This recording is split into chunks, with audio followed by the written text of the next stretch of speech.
এক আল্লাহই শুধু বেজড়, আর সব জায়গা জোড়া বানাইছি। বানায় আল্লাহ কয় কেন জোড়া বানাইলাম? কয় লাআল্লাকুম তাযাক্কারুন, যাতে তুমি সেখান থেকে উপদেশ গ্রহণ করতে পারো, শিক্ষা নিবা। সব জায়গা জোড়া বানাইছি, ওই জোড়ার থেকে তুমি শিক্ষা গ্রহণ করবা বিধায় জোড়া বানাইছি, নইলে আমি বিনা জোড়ায়ও বানাইতে পারি, আমার কুদরতের অভাব নাই। আদম আলাইহিস সালাতু ওয়াস সালামকে সর্বপ্রথম বানাইছে, তাই না? আদমের আব্বার নাম কি? একজন মানুষ যদি বলতে পারেন আদম আলাইহিস সালামের আব্বার নাম এই, তাহলে আমি জীবন ভরে যা কামাই করছি তারে দিয়ে দেব। পারলাম না আদম আলাইহিস সালামের আব্বার নাম কইতে, তাহলে হাওয়া আলাইহিস সালামের মার নাম কি? হাওয়া আলাইহিস সালামের মা নাই। যে আল্লাহ হাওয়া আদমরে বিনা মা বাবাই বানাইতে পারছে, ওই আল্লাহ সব মানুষ কেমন করে বানাইতে পারতেন কিনা? আল্লাহ কা খালাকনা কুল্লা শাইইন যাওজাইন, সব জিনিসকে জোড়া বানাইছি লাআল্লাকুম তাযাক্কারুন, যাতে ওখান থেকে উপদেশ গ্রহণ করো। কয় কি উপদেশ গ্রহণ করব? একটু ভাবলেই বুঝতে পারবেন। কয় এক নম্বরে দেখো, যারে যে জায়গার দায়িত্ব দিছি সে সেই দায়িত্ব পালন করে, একজনে আরেক জায়গায় যার জন্য সম অধিকারের স্লোগান তোলে না।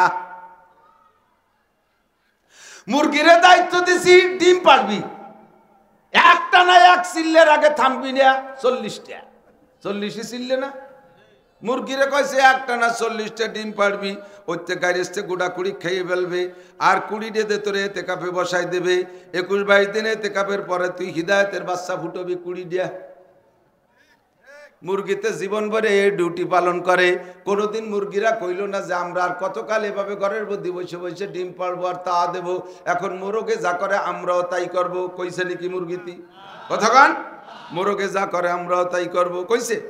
মোরগে বাঘ দেয় আমরাও বাঘ দেব। মোরগে বাঘ দেয় না?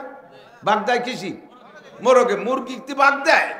ওরা দায়িত্ব দিয়ে দেন, আমাকে বলি মোরগ নাই, এখন বাঘ তুই দিবি। বাঘের সুর কি?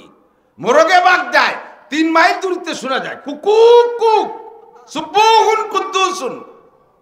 মুরগিতে ওই যে কয় যে আমরাও তো এই সমাজে থাই, তা আমরা দেব না কেন? উন্ডা দিতে ক্রুত ক্রুত করি ওঠে। তোমার ওই কাজ। বিসমিল্লাহির রহমানির রহিম। وكل شيء خلقنا زوجين لعلكم تذكرون. ثم قال الله تعالى وخلقناكم أزواجا. وقال محمد رسول الله صلى الله عليه وسلم تفكروا في خلق الله ولا تتفكروا في الله فإنكم لن تقدروا قدره. ثم قال النبي صلى الله عليه وسلم طلب العلم فريضة على كل مسلم ومسلمات، أو كما قال عليه الصلاة والسلام. سبحانك لا علم لنا إلا ما علمتنا إنك أنت العليم الحكيم. اللهم أرنا الحق حقا وارزقنا اتباعه وأرنا الباطل باطلا وارزقنا اجتنابه. সকলে বলি আমিন। একটু দুরূদ শরীফ পড়িয়ে নেই। আল্লাহুম্মা সাল্লি আলা মুহাম্মাদিন ওয়া আলা আলি মুহাম্মাদ কামা সাল্লাইতা আলা ইব্রাহিম ওয়া আলা আলি ইব্রাহিম ইন্নাকা হামিদুম মাজিদ। আল্লাহুম্মা বারিক আলা মুহাম্মাদিন ওয়া আলা আলি মুহাম্মাদ কামা বারাকতা আলা ইব্রাহিম وعلى آل إبراهيم إنك حميد مجيد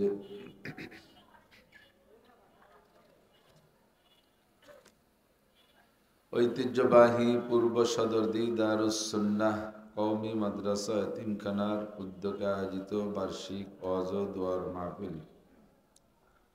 অধ্যকার মাহফিলের সম্মানিত সভাপতি শাইখুল হাদিস আল্লামা শরফুদ্দিন কাসেমি হাফিজাহুল্লাহ, মাহফিলের প্রধান অতিথি হযরতুল আল্লামা খালেদ সাইফুল্লাহ সাহেব, হযরত হাফেজি হুজুর রহমতুল্লাহ আলাইহির সুযোগ্য জামাতা ও খলিফা,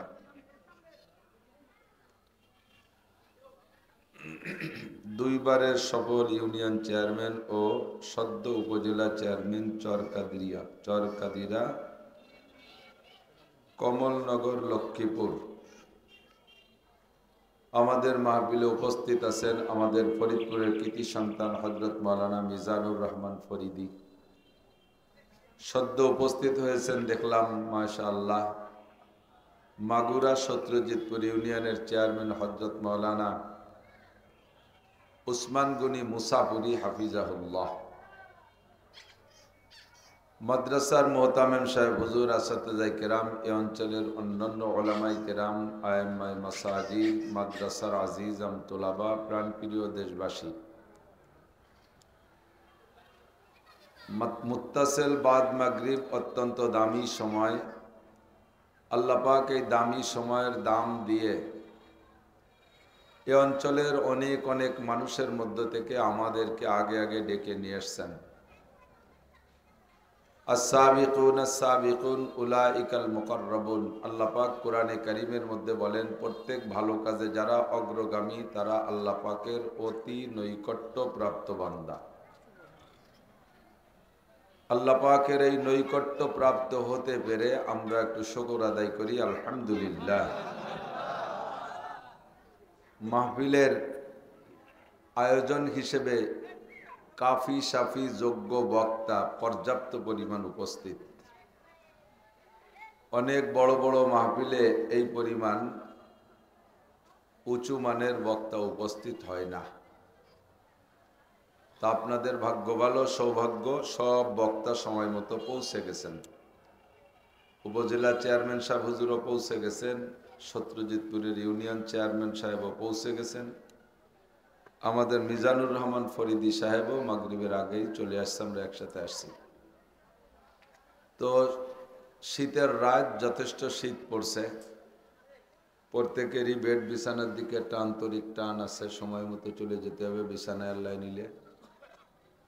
তার আগে কষ্ট বেশি গাঢ় করে হওয়ার আগ পর্যন্ত যতটুকু শুনে পারা যায়। যারা পিছনে দাঁড়িয়ে আছেন পকেটে হাত দিয়ে আহলে হাদিসদের মতো সানা বাঁধে বুকের পর, তারা মেহরবানি করে প্যান্ডেলের মধ্যে আসলে আপনারা স্বাদ বেশি পাবেন ইনশাআল্লাহ। আমরা যারা বসছি সময়টাকে এলোমেলোভাবে নষ্ট না করে প্রত্যেকটা কথা খুব আন্তরিকভাবে খেয়াল করার চেষ্টা করব। বয়ান চলে, আমরা বক্তারা একটা অভিযোগ করি বা এলাকায় সকলেই করে যে এত ওয়াজ হয়, আমল তো হয় না। এ কথাটার সাথে সর্বকালেই আমরা একমত থাকব যে বয়ান অনুযায়ী আমল হওয়া একান্ত জরুরি। যা শুনবো তা বুঝবো, যা বুঝবো তা মানবো, যা মানবো তা আমল করব। ঠিক আছে না? মানা মানে বিশ্বাস করার, আমল হলো বিশ্বাস অনুযায়ী আমল করা। মানার নাম ঈমান আর আমলের নাম ইসলাম। বিশ্বাসের নাম ঈমান আর আমলের নাম ইসলাম। তো ঈমান আর ইসলামের জন্য আমরা এই ময়দানে আসছি, বিভিন্ন জায়গা দাঁড়ে দাঁড়ে ঘুরি একটু হিদায়াতের আশায়। এ দাবিটা থাকবে যে আমরা বয়ান শোনা অনুযায়ী আমল করব। আল্লাহ আমাদের তৌফিক দান করুন। তবে আমল হচ্ছে না এ কথাটা একেবারে বলা ঠিক না। মাহফিলের এতটুক আলোচনা যদি বাংলাদেশে না হইতো, বাংলাদেশের মানুষ যে উশৃঙ্খল, যে অনিয়ম, শুনছি যে দুর্নীতিতে সেকেন্ড হয়েছে, শুকর আদায় করছে বলে আলহামদুলিল্লাহ। দুর্নীতিতে দুর্নীতি করা তো কঠিন না, দুর্নীতি করা তো সহজ, তাতেও ফার্স্ট হতে পারিনি, তাহলে কারা ফার্স্ট হয়ে গেছে? এই দুর্নীতিবাজ মানুষদের ভিতরে যদি এই পরিমাণ বয়ান বক্তৃতা না হইতো, তাহলে এতটুকু মানুষকে কন্ট্রোল করে রাখা যেত না। হুজুর আলাইহিস সালাম বলেন ১৫০০ বছর আগে যে ভবিষ্যৎবাণীগুলো দিয়ে গেছে, আমরা যদি হাদিস থেকে একটা একটা করে বলি, হুজুর বলে গেছেন এগুলো হবে। ১৫০০ বছর আগে নবী আলাইহিস সালাম বলেছেন এগুলো হবে। আর আমি যদি এখন সেগুলো বলা শুরু করি, আপনারা আর বলবেন না যে এগুলো হবে, বলবেন যে এগুলো চলছে। এত দুর্নীতি আমাদের ভিতরে। তো এই দুর্নীতিবাজ মানুষদের সম্পর্কে হুজুর ১৫০০ বছর আগে একটা ভবিষ্যৎবাণী দিয়েছেন, যদি দুনিয়ায় দিনের আলোচনা না থাকে, ধর্মীয় আলোচনা মাঠে ময়দানে না থাকে, তখন মুসলমানের সন্তানরা অনুকরণে ভক্ত। অনুকরণ হওয়া দরকার ছিল যেদিক সেদিক না। অনুসরণের জন্য আল্লাহ রসুল দিক নির্দেশনা দিয়েছেন। আল্লাহ পাক নিজেই বলেন, তুমি কার অনুকরণ করবে, কার অনুসরণ করবে? আল্লাহ কুরআনে কারিমের মধ্যে বলেন, কুল আতিউল্লাহ ওয়া আতিউর রাসূল ওয়া উলিল আমরি মিনকুম। হে নবী, উম্মতকে বলে দেন তোমরা আল্লাহ পাকের হুকুমের অনুসরণ করবে। আর ওয়া আতিউর রাসূল, একই আতিউ মানে অনুসরণ করো, আতিউ মানে অনুসরণ করো, হুবহু করো। তে আতিউর শব্দটা যখন আল্লাহর দিকে চলে যায়, তখন আতিউর মানে হলো আতিউল্লাহর মানে আল্লাহর হুকুমের অনুসরণ করো। আর যখন ওয়া আতিউর রসুল, রসুলের দিকে যখন আতিউর নিসবত হবে, সম্পর্ক হবে, তখন তার তর্জমা হবে রসুলের কথা ও কাজ, আদেশ নিষেধ, কথা কাজের অনুসরণ ও অনুকরণ করো। অনুসরণ মানে কের হুকুমকে মনে রেখে তদ অনুযায়ী কাজ করা। কথাগুলো বুঝতে হবে, কিন্তু খেয়াল করতে হবে। শুরুতে কথাগুলো এলোমেলোভাবে খেয়াল করেন না, খুব গুরুত্বের সাথে খেয়াল করেন। অনুসরণ বলে কের আদেশ মেনে তদ অনুযায়ী কাজ করা, আদেশকে মনে রেখে স্মরণ করে সেই অনুযায়ী কাজ করা আমার অনুসরণ। আর অনুকরণ কের কাজ দেখে, তার কর্ম দেখে করণের অনুসরণ করা, এর নাম হলো অনুকরণ। তো আল্লাহ তো নামাজ পড়ে দেখায় নাই, আল্লাহ নামাজ পড়ার আদেশ করেছেন, কাজেই আল্লাহর নামাজের আদেশের অনুসরণ। আল্লাহ রোজা রেখে দেখায় নাই, কাজেই তার হুকুমের অনুসরণ। আল্লাহ হজ করে দেখায় নাই, আদেশ করেছেন, তার হুকুমের অনুসরণ। আল্লাহ জাকাত দিয়ে দেখায় নাই, কাজ করে দেখায় নাই। আল্লাহ জিকির করে দেখায় নাই, আল্লাহ তিলাওয়াত করে দেখায় নাই, আল্লাহ টুপি পরে দেখায় নাই, আল্লাহ দাড়ি রেখে দেখায় নাই, আল্লাহ বোরকা পরে দেখায় নাই, কোনো আমল করে দেখায় নাই। তবে সব আমলের হুকুম করেছেন, কাজে আল্লাহর হুকুমের অনুসরণ। আর এ কাজগুলো নবী পাক করে দেখাইছে, এ কাজগুলো নবী পাক, নবী নামাজ পড়ে দেখাইছে, রোজা রেখে দেখাইছে, হজ করে দেখাইছেন, জাকাত দিয়ে দেখাইছেন, সুন্নতের আমল করে দেখাইছেন, ওয়াজিবের আমল করে দেখাইছেন। কাজেই নবী পাকের হুকুমের অনুসরণ ও অনুকরণ। ওয়া উলিল আমরি মিনকুম, এবং তোমাদের ভিতরে আহলে হক বড় বড় ওলামায়ে কিরাম যারা আছে, সাহাবে আমল, বড় আলেম শুধু না, সাথে আমলও করে, এরকম ওলামায়ে কিরামদের অনুসরণ অনুকরণ করো। অনুসরণ অনুকরণ 3 জায়গা। কয় জায়গা? কিন্তু উম্মতের স্বভাব হবে এই 3টে বাদ দিয়ে শয়তানের অনুসরণ করা। মানুষ শয়তান ও জিন শয়তান, 2 প্রকারের শয়তান আছে, উভয় প্রকারের শয়তানের অনুসরণ করবে আমার আখেরি উম্মতরা। যদি মাঠে ময়দানে ওলামায়ে কিরামের এই ধর্মীয় আলোচনা বন্ধ হয়ে যায়, তখন ধীরে ধীরে মুসলমানের সন্তান অনুসরণ করতে করতে, অনুকরণ করতে করতে কি করবে জানো?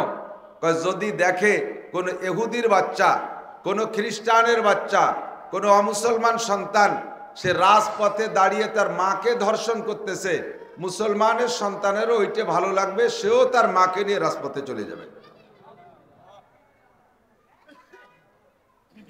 কমপক্ষে আপাতত বাংলাদেশের এই এত বড় দুর্নীতিবাজ মানুষদের ভিতরে এখনো পর্যন্ত তো আমরা এই অ্যাক্সিডেন্ট দেখতেছি না।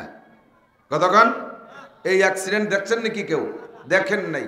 এটাই হলো আমাদের ওয়াজের ফল, ওয়াজের ফলাফল এটাই, যে এখনো পর্যন্ত আল্লাহর বজলে ওই হাদিসের সেই ভবিষ্যৎবাণীর বাস্তবায়ন আসে নাই মাঠে। এর একমাত্র কারণ হলো আমরা একটু মাঠে ময়দানে আলোচনা ঠিক রাখছি। বন্ধ করে দেন, দেখবেন শুরু হয়ে গেছে। মুসলমান অমুসলমানের অনুসরণ অনুকরণে বেশি তৃপ্তি পাচ্ছে এবং তার ভিতরে ক্রেডিট জারতেছে। কতক্ষণ একটা কলেজের ছেলে যদি পশ্চিমে স্টাইলে প্যান্ট শার্ট টাই কোট পরে এভাবে হাঁটে তাহলে খুব স্মার্ট ম্যান। যদি বেশি সাজে তাহলে 2 বুড়ো আঙ্গুল দেখায় দেয়, thank you, double thank you. আর কলেজের ছেলে যদি পাগড়ি পরে, জুব্ব পরে, দাড়ি রাখে, তুই হুজুর হয়ে গেছিস। কতক্ষণ এমন একটা বেশকি মারে কেমন হুজুর হওয়াটা বড় গুনার কাজ। দাড়ি খুব সুন্দর করে চাষলে স্মার্ট। মেসি কাটিং এর দাড়ি রাখলে ইউক্রেনের প্রেসিডেন্ট জেলোনেস্কি তার মতো দাড়ি কাটতে পারলে ওরা স্মার্ট ম্যান। এমন করে সুন্নত তরক করতে পারলে প্রশংসা পায়, আর সুন্নতের বার আমল করলে ঠাট্টা ব্যঙ্গ উপহাসের পাত্র হয়, ঠিক কিনা? এই মুহূর্তে একটা সুন্নতের বার আমল করলে, আমার বন্ধু যুবকরা খেয়াল করো, বুড়োরা তো অনাসে দাড়ি রেখে ফেলাইছে, কাটতে কাটতে পয়সা শেষ, এমনি রেখে ফেলাইছে। যুবক যারা দাড়ি রাখবে তাদের সম্পর্কে বলি, যদি নফসরে ছুরি মাইরা দাড়ি রাখতে গেলে নফসরে ছুরি মারা লাগে। কত জায়গা ছুরি মারলে নফসরে একটু কুরবানি করে যদি একবার দাড়ি রেখে ফেলতে পারো, সুন্নতি দাড়ি, আল্লাহর কসম, নবী পাকের সাথে উহুদ, বদর, খন্দকে যাইয়া যেই সকল সাহাবায়ে কেরাম শাহাদাত বরণ করেছেন, বদরের সৈনিক যারা বেঁচে আছে, শহীদ কয়জনের মর্যাদা কত বেশি তা আল্লাহই ভালো জানে। বেঁচে ছিল বদরে যে কয়জন, 313 জনের ভিতরে 14 জন শহীদ হয়ে গিয়েছিলেন, আর বাকি ছিলেন 299 জন। এই 299 জন বদরি সৈনিকদের সম্পর্কে ঘোষণা ছিল, গুফিরা লাহু মা তাকাদ্দামা মিন যামবিহি ওয়া মা তাআক্কার, তাদের আগে পিছের সব গুনাহ মাফ। আপনারা একটু আস্তে কইছেন সুবহানাল্লাহ, আর একবার সবাই মিলে কই। বিষয়টা কেমন মনে করেন? শুধু শোনা আর সুবহানাল্লাহ পর্যন্ত শেষ না। এই বদরি সৈনিকরা বদরের যুদ্ধে আসার পরে মরা পর্যন্ত যদি আর এক ওয়াক্ত নামাজও না পড়ে, তবুও তাদের গুনাহ হবে না। এরপরে ওয়ালা ফারজান নাউজুবিল্লাহ, আল্লাহ হেফাজত করছেন তাদেরকে। যদি তারা জিনাও করে তবুও তা লেখা হবে না। এত ফজিলাতের সম্মান নিয়ে আসছে বদরি সৈনিকরা। এইরকম শহীদদের, তার মধ্যে যে 14 জন শহীদ হয়েছে, তাহলে তারা কত দামি। এই 14 জন শহীদের মতো 100 শহীদের যেই সওয়াব, আমার কোন বন্ধু বা যুবক যদি পাক্কা সিদ্ধান্ত আজকে নিতে পারো, কাল থেকে আর জীবনে কোনোদিন দাড়িতে খুরকেসি লাগাবো না, আল্লাহর কসম তোমাকে 100 শহীদের সওয়াব দেওয়া হবে। সময়টা বড় গুমসান, বড় বিপদের সময়। কাজী এই সময় সব কথাগুলো আমরা খুব লক্ষ্য করে শুনবো ইনশাআল্লাহ। আল্লাহ তাআলা আমাদের শোনা, বুঝা, আমল করার তৌফিক দান করে, বলেন আমিন। আল্লাহ রাসূল সাল্লাল্লাহু আলাইহি ওয়াসাল্লাম হাদিসের মধ্যে বলেন, ওয়াইলুল লিমান ক্বরাআহা ওয়া লাম ইয়াতাফাক্কার ফিহা, ওই জাতি সফল হবে না, ধ্বংসপ্রাপ্ত, ক্ষতিগ্রস্ত তারা হবেই। লাস্টে যে তারা ওয়াইলের বাসিন্দা হয়ে যাবে, জাহান্নাম ওয়াইলের বাসিন্দা হবে তারা। মান ক্বরাআহা, যারা কোরআনে কারীম পড়ে, ওয়া লাম ইয়াতাফাক্কার ফিহা, অথচ কোরআন নিয়ে গবেষণা করে না, ওর মধ্যে ঢোকে না, সরসরি তিলাওয়াত করে ছেড়ে দেয়। সবাই তো বুঝবে না, বুঝনেওয়ালারা বুঝে বুঝে যদি বয়ান করে, সেই বয়ানগুলো শোনার ফিকির যেই জাতি না করবে, ওই জাতি ধ্বংসপ্রাপ্ত। দুনিয়ার যত বিদ্যা বলেন, যত শিক্ষা বলেন, আমি চ্যালেঞ্জ করে বলতে পারি, এ শিক্ষাগুলো সব জাগতিক উন্নয়নের জন্য। মানবতা শিক্ষার কোনো শিক্ষা নাই একমাত্র কোরআন হাদিসের শিক্ষা ছাড়া। একটু ঠিক বলবেন না? সন্দেহ আছে? মানবতা যেখানে, আর মানবতার এগেনস্টে অমানবতা কি, আমি লম্বা ফিরিস্তি আপনাদেরকে শোনাই দিতে পারবো। এবার আপনি খুঁজে নেবেন এই মানবতা কোথায় পাওয়া যায় আর ওই অমানবতা কোথায় পাওয়া যায়। চুরি করা মানবতা না অমানবতা? ডাকাতি করা, লুচ্চমি করা, মদ খাওয়া, গাঁজা খাওয়া, ইয়াবা খাওয়া, ফেন্সিডিল, বিড়ি খাওয়া, সিগারেট খাওয়া, তারপরে জেনা করা, ব্যভিচার করা, অপহরণ করা, ধর্ষণ করা, রাস্তায় রশি টানায় মোটরসাইকেল কাড়িয়ে নেওয়া, গাছ ফেলাইয়ে প্রাইভেট কার গাড়ি টাড়ি ডাকাতি করা, দাঁড়িয়ে খাড়িয়ে পেশাব করা, বেপর্দা করা, জনসাধারণের সমাজের যে উন্নয়নমূলক মাল আসছে, টোন মারা, মন মারা, রাস্তা মারা, খাল মারা, বিজিএফ কার্ড মারা, পঙ্গু বাচ্চা বেঁচে খাওয়া, কথাগান, ঘুষ খাইয়া অপরাধীকে ছেড়ে দেওয়া, ঘুষ খাইয়া নিরপরাধীকে ফাঁসি দেওয়া, তাকে কারাদণ্ড দেওয়া, এইগুলো কি নীতি না দুর্নীতি? নীতি না দুর্নীতি? একজন মানুষ বলবেন হাটাজারি মাদ্রাসার হুজুররা এই কাম করে? গোবেরডাঙ্গার হুজুররা, পটিয়া, নানুপুর, বাবুনগর, জিরি, নাজিরাট, লালবাগ, ফরিদাবাদ, মালিবাগ, যাত্রাবাড়ি, গহরডাঙ্গা, খাদেমুল ইসলাম, যত ইসলাম আছে, যত মাদ্রাসা আছে, একটা মাদ্রাসার ছাত্ররা কি এইগুলো করে? এগুলো করার লোক বাংলাদেশে আছে না নাই? তারা কারা? তারা কারা? একটু কাইতে করতে হবে, কারা? যারা বলে শিক্ষা জাতির মেরুদণ্ড, এই বলে শিক্ষার পিছনে যথেষ্ট পয়সা খরচ করে, শিক্ষা জাতির মেরুদণ্ড, একথা আল্লাহে সত্য কথা। তবে কোন শিক্ষা জাতির মেরুদণ্ড? যেই শিক্ষায় শিক্ষিত হইয়া এই জাতীয় দুর্নীতিগুলো করে, এই জাতীয় দুর্নীতিগুলো করে, টেবিলি বৈশা সুন্দর করে কলমের খুসা দিয়ে টনকে টন মেরে দিচ্ছে, রাস্তা মারে, খাল মারে, বিজিএফ কার্ড মারে, ফ্যাসিলিটি বিল্ডিং মেরে খায়, মাঝে মাঝে কই বাজারের পাকা পায়খানা খাই বেলায় দেয়। এই কাম করে যেই শিক্ষা দিয়ে, ওই শিক্ষা কি মেরুদণ্ড না মেরুদণ্ড ভাঙ্গা হেমার? মেরুদণ্ড ভাঙ্গা হেমার, এক করে নীল দাঁড়া ভাঙ্গে গুড়ু গুড়ু ফেলাই দিচ্ছে। বাংলাদেশের নীল দাঁড়া ভাঙ্গি থুয়ে দলে দলে বিভিন্ন দিক ছড়াই বড়াই পড়ছে। আমাকে চোখ লাগে সামনে টাকা চুরিয়ে নিয়ে কানাডা বিল্ডিং বানাইছে। কানাডা চেনেন না? অন্ধ কানাডা, দেশের নাম কানাডা। কানাডা, তা কানাডা কাজ করে তো কয় না কানাডা। তো চোখ লাগে চোখের সামনে টাকা নিয়ে কানাডা বিল্ডিং বানায়। এখনো মৌলবী বানাইছে? কোন বানাইছে? কোন আলেম বানাইছে? কোন পীর বানাইছে? বানাইছে কারা? আরেকবার তারা। কারা বানাইছে? তারা। ঠিক না? জাগতিক শিক্ষায় শিক্ষিত হলে এই সমস্ত দুর্নীতি করা যায়। কিন্তু আপনি খুঁজে দেখেন, আমার জেনারেল শোনারা, তোমরাও শেখো, শিখবা বিদায় বলছি। তোমাদের সমালোচনা আংশিক করবো এভাবেই যে তোমরা ওখান থেকে সেই শিক্ষাটা পাও নাই বিদায় তোমরা এখনো ভাষাও শেখো নাই। একই জায়গায় দুইটা তালবে আলিম দাঁড়ায় আছে, মাদ্রাসার ছাত্র, দুইটা স্কুলের ছেলে দাঁড়ায় আছে। দুইজনে আমাদের সাথে সাক্ষাৎ করে কিভাবে? মাদ্রাসার ছেলে দূরে এসে আসসালামু আলাইকুম রহমতুল্লাহ, হুজুর কেমন আছেন, কত দূর থেকে আসছেন, হুজুর কি প্রয়োজন আছে, আমি কি খেদমত করতে পারি। আর স্কুলের ছেলে দূরে সালামালাইকুম, সালাম দিয়েছে, সাইকুম সাইকুম, আছে কত, হুজুর কয় টিপ মারি আইছেন, আজকে কি কি করবেন কাকা। এই আমার পরে শুনি আবার আমাকে দেখলি ব্যঙ্গ করে, ও কাকা আমাকে কয়। কোনোদিন আমার তালবে আলিমরা কয় না, কোনোদিনও বলে না।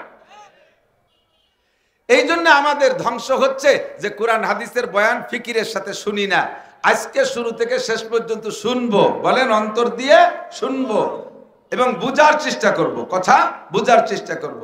যেই লোকটা শুনবে আর বুঝবে ওই লোকটার ভিতরে রিয়াকশন হবে না, ওর থেকে প্রতিক্রিয়াও আসবে না। আর যে শুনবে কিন্তু বুঝবে না, ও ক্যাটমেটায় উঠবে। মাঝে মাঝে বলি না বুঝার কথা, মুগুরির সাথে খাটির সাথে হাঁটুতি গাই লাগছে, ফুলে উঠছে হাঁটু, এরকম। ডাক্তারের কাছে গেছে, ডাক্তার একটু ওষুধ দেন, খাওয়ার কটা ওষুধ দিয়ে আর খানিক মলম দিয়েছে, দিয়ে কইছে যে জায়গা গাই লাগছে ওই জায়গা মালিশ করবি সুন্দর করে।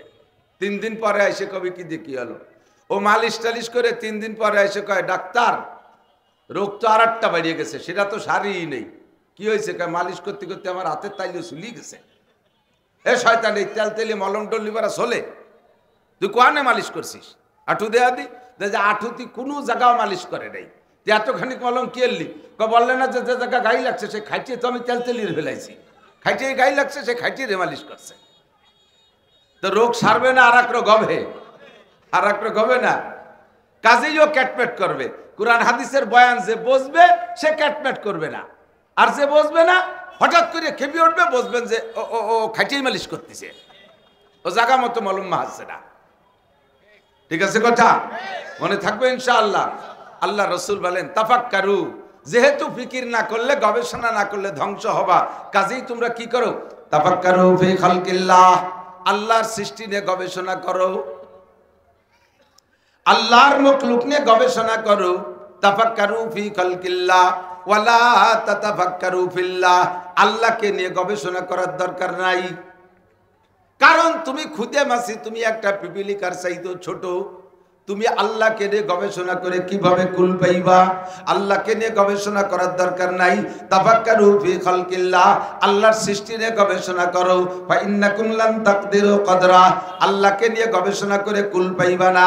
আর আল্লাহর সৃষ্টির ভিতরে গবেষণা করলে আল্লাহকে পাইয়া যাইবা। সাজার মে হাজার মে তেরি রঙ্গ বুহায়, যেদার দেখে তা হো ওদার তু হি তু হায়। একটু মাথা লাগান, একটু চোখ লাগান, একটু বিবেকের ব্যবহার করেন, দেখবেন আল্লাহর প্রত্যেকটা সৃষ্টির ভিতরে আল্লাহর মহান কুদরত লুকায়িত আছে। একই মাঠে খেজুর গাছ, একই মাঠে খেজুর গাছ, আর সেই মাঠেই গ্যান্ডারিয়া। প্রত্যেকটা গাছপালায় রস নেয় কি উপরের থেকে না মাটির থেকে? খেজুর গাছেও রস নেয় মাটির থেকে, আখেও রস নেয় কোন জায়গার থেকে? মাটির থেকে, ঠিক না? আরে খেজুর গাছের রস নেয় মাটির থেকে, তার রস মিঠে হইতে আগায় যাওয়া লাগে। খেজুর গাছের মাথায় যে রস মিঠে হয়, আর গ্যান্ডারিয়াকে রস নেয় মাটির থেকে, কিন্তু তার গোড়ার আকেই রস মিষ্টি, আগার পর্যন্ত যাইতে যাইতে নুনতা হইয়া যায়, লবণ হইয়া যায়। কথা কান ঠিক কি ঠিক না? ভেবে দেখছেন কোনো দিন এই পরিবর্তন, এই ব্যস্তমটা কে ঘটাইল? দুনিয়ার কোন রাজা বাচ্চা বিজ্ঞানীর জায়গা কোনো হাত আছে? নাই। ৬০-৭০ হাত পানির নিচে ঠান্ডা জায়গার ইলিশ মাছ, গভীর পানির মাছ ইলিশ মাছ, পদ্মা নদীতে ইলিশ মাছ, গভীর পানিতে আমাদের মধুমতি ছোট হয়ে গেছে, গভীরতা কমে গেছে, এখন ইলিশ পাওয়া যায় না। যেখানে গভীর পানি সেখানেই ইলিশ মাছ, গভীর পানি ঠান্ডা নিচে জায়গায় ইলিশ মাছ। সেই ইলিশ খাইলে পেট গরম হয়, ইলিশ খাইলে পেট গরম হয়। এই গরম পেটে ঠান্ডা করতে কি দিয়া? ৬০ হাত উপরে যে নারকেল মাছ গাছের মাথায় গরম জায়গার ডাব, ওই গরম জায়গার ডাব খাইলে সেই পেট ঠান্ডা হয়। ঠান্ডা জায়গার ইলিশ খেয়ে পেট হয় গরম, গরম জায়গার ডাব খাইয়ে সেই পেট হয় ঠান্ডা। এই বৈষম্য ব্যতিক্রম কে সৃষ্টি করেছে? আরে তোমার কোনো বুদ্ধি বিবেক আর বিজ্ঞানের জায়গায় চলবে না, এটা একমাত্র আল্লাহ পাকের কুদরত। তাফাক্কারু ফি খালকিল্লাহি ওয়ালা তাতাফাক্কারু বিল্লাহ ফাইন্নাকুম লান তাকদিরু কদরা। আল্লাহকে খুঁজে তুমি বেরেন্দে পাইবা না, সরাসরি আল্লাহকে পাইবা না। পাইতে হলে তার সৃষ্টির ভিতরে গবেষণা করো। একই জায়গায় দুইটা গাছ, একই দুইটা গাছের নাম আম গাছ। একটা গাছের আম হয় মিঠা, আর একটা গাছের আম হয় টক। একই গাছের দুইটা ডাল, আমি নিজে দেখেছি, এক ডালের আম মিষ্টি হয়, আর এক ডালের আম টক হয়। এরকম পার্থক্য। এই সবগুলো আল্লাহ পাকের কুদরতের বহির প্রকাশ, ঠিক না? জানতে চাইলাম কোন জায়গা গবেষণা করব। আল্লাহ পাক রব্বুল আলামিন বলেন, তুমি আমার একটা জায়গায় হাত দাও, একটা জায়গায় চোখ লাগাও, দেখবা তোমার ব্রেন খুলে যাবে। কি বলো আল্লাহ? কয় কুল্লা শাইইন খালাকনা যাওজাইন। দেখো দেখো, কোনোদিন ভাবছো কিনা জানো না, লক্ষ্য করে দেখো, আমি ছোট থেকে ছোট, বড় থেকে বড়, যত বড় বলো আর যত ছোট বলো, সব জায়গায় আমি জোড়া সিস্টেম তৈরি করেছি। জোড়া আছে না নাই? আসমান আছে তো জোড়ায় জমিন আছে, সূর্য তার জোড়ায় চন্দ্র, গ্রহের জোড়ায় নক্ষত্র। কথা বলেন? দিনের জোড়ায় দিনের জোড়ায় রাত, আলোর জোড়ায় আধার, ভালোর জোড়ায় মন্দ, উপরের জোড়ায় নিচে, ডাইনের জোড়ায় বাম, সামনের জোড়ায় পিছে, ষাঁড়ের জোড়ায় গাভী, মোরগের জোড়ায় মুরগি, কুত্তার জোড়ায় কুত্তি, শুয়োরের জোড়ায় শুয়োরনি। যেদিকে তাকাবেন সব জায়গা আছে। পিপিলিকার মধ্যে জোড়া আছে, নারী আর পুরুষ আছে। মানুষের শরীরে চুলকনি হয়, চুলকনি চিপা চাপায় যেগুলো হয়, ওর ভিতরে ছোট্ট ছোট্ট পোকা হয়, ওই পোকায় চুলকায়। আমাদের ওইদিকে বলে সেই পোকা, ঠিক আছে নাকি? ওই সেই পোকারও প্রজনন পদ্ধতি আছে, তাদের মধ্যে নারী আর পুরুষ আছে। উকুনের মধ্যে নারী আর পুরুষ আছে, পিপিলিকার মধ্যে নারী আর পুরুষ আছে। সব জায়গা জোড়া আছে, একটা জায়গা শুধু বেজোড়, ওই জায়গাটা খালি জোড়া নাই। একটু আমার সাথে পড়েন, কুল হুয়াল্লাহু আহাদ। পড়ছেন সবাই? কুল হুয়াল্লাহু আহাদ আল্লাহুস সামাদ লাম ইয়ালিদ ওয়া লাম ইউলাদ ওয়া লাম ইয়াকুল লাহু কুফুয়ান আহাদ। আমার আল্লাহর জোড়া নাই, আমার আল্লাহর স্ত্রী নাই, আমার আল্লাহ জন্ম নেয় না, আমার আল্লাহ জন্ম দেয় না, তার কোনো মা বাবাও নাই, তার কোনো স্ত্রী পরিজন নাই, তার কোনো সন্তান হয় না।